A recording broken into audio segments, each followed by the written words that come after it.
Imagine you're a soldier during World War I. You're exhausted, far from home, and marching across deserts, mountains, and battlefields. Then one morning, you wake up and see something completely unexpected walking through camp: a full grown brown bear. Not a mascot, not a zoo animal, an actual bear wearing military gear, eating with soldiers, standing on two legs to salute officers, and even helping move heavy crates. It sounds like something out of a Hollywood movie, but it's completely true. His name was Wojtek, and he became one of the most famous animals in military history. He traveled thousands of miles with the Polish army, survived the hardships of war, and became a symbol of hope for soldiers who had lost almost everything. This is the incredible story of the bear who fought in World War II. Our story begins in 1942. World War II had already engulfed much of Europe, North Africa, and Asia. Millions had been displaced, entire cities had been destroyed, and countless families had been separated.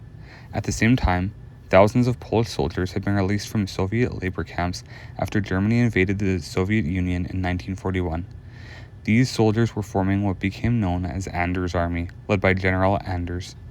Their journey would take them through the Soviet Union, into modern-day Iran, and eventually toward the battlefields of Europe.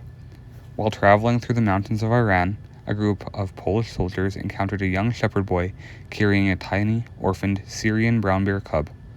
The cub's mother had been likely killed by hunters, and the frightened little bear was weak, hungry, and alone.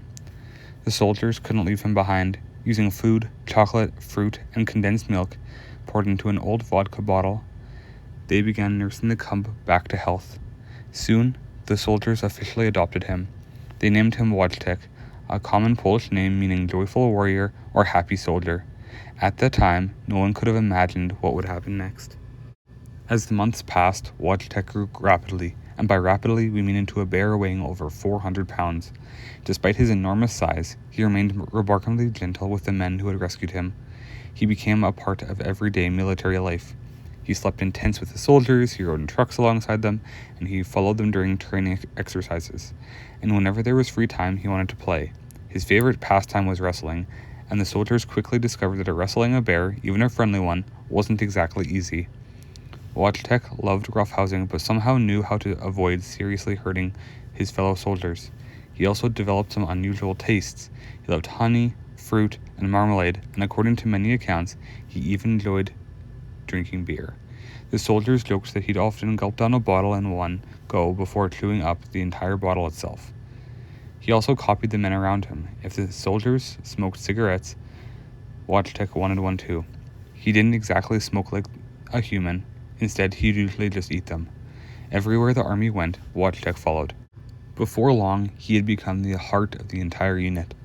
Eventually, Anders' army prepared to leave the Middle East. There was just one problem. Military transport ships didn't allow pets. The soldiers weren't about to abandon Wojtek, so they came up with an ingenious solution. Instead of listing him as a pet, they officially enlisted him in the Polish army. Wojtek received his own rank, serial number, ration book, and official paperwork. Technically speaking, he became a private in the 22nd Artillery Supply Company. Now he could legally travel with the troops. It may sound humorous today, but it also reflected how deeply the soldiers cared for him. Wojtek wasn't simply an animal anymore, he was one of them. In early 1944, the Allies faced one of their toughest battles of the war. The objective was Monte Cassino, a heavily fortified German defensive position in Italy. The mountain overlooked a critical route toward Rome. Several Allied attacks had already failed.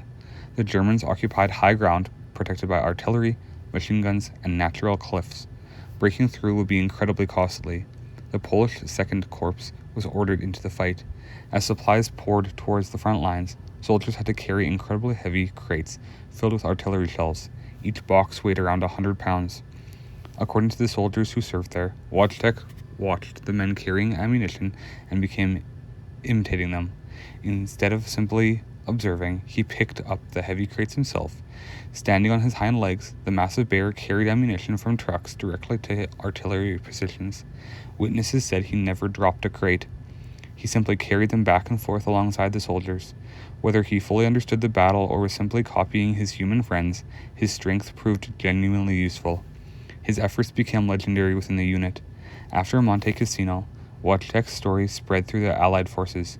The soldiers were so proud of him that they redesigned their company emblem. The new logo featured a bear carrying an artillery shell. It became the official symbol of the 22nd Artillery Supply Company. Even today, reproductions of that emblem remain one of the most recognizable symbols connected to Wojtek's story. For the soldiers, the image represented much more than a mascot. By 1945, World War II in Europe was coming to an end. Germany surrendered in May, but peace didn't necessarily bring happy endings for everyone. Many Polish soldiers could not safely return home because Poland had fallen under Soviet influence. Instead, thousands settled in Britain. Wojtek traveled with them. Eventually, he retired to the Edinburgh Zoo in Scotland. Life there was very different from military service. No more battlefields, no more trucks, no more marching alongside soldiers. But he was never forgotten. Former members of his unit regularly came and visited him. When they spoke to him in Polish, many claimed Wojtek could recognize their voices. Some said he'd stand up excitedly, just as though he had in the war. He lived at the zoo until 1963, becoming one of its most beloved residents. As with many famous wartime stories, some details have become larger than life over the decades. Historians generally agree on the major events and that Wojtek was really adopted by Polish soldiers. He really became an officially enlisted member of the army, and he really traveled with the Polish II Corps through the Middle East and into Italy. And numerous veterans consistently recalled seeing him carry ammunition during the Battle of Monte Cassino. Some smaller stories, such as exactly how much beer he drank or every trick he performed, have likely grown through retelling. That often happens with legends born during extraordinary times. The core story of Wojtek remains remarkably well documented. World War II produced countless stories of bravery. Many involve famous generals, daring pilots, or courageous resistance fighters, but few are as unforgettable as the story of the rescued bear cub who grew into a 400-pound companion for an army. The story of the bear who fought in World War II continues to capture imaginations around the world. If you enjoyed this story, don't forget to like the video, subscribe to the channel, and let us know in the comments which unbelievably true story from history you'd like us to cover next. Thanks for watching, and we'll see you in the next video.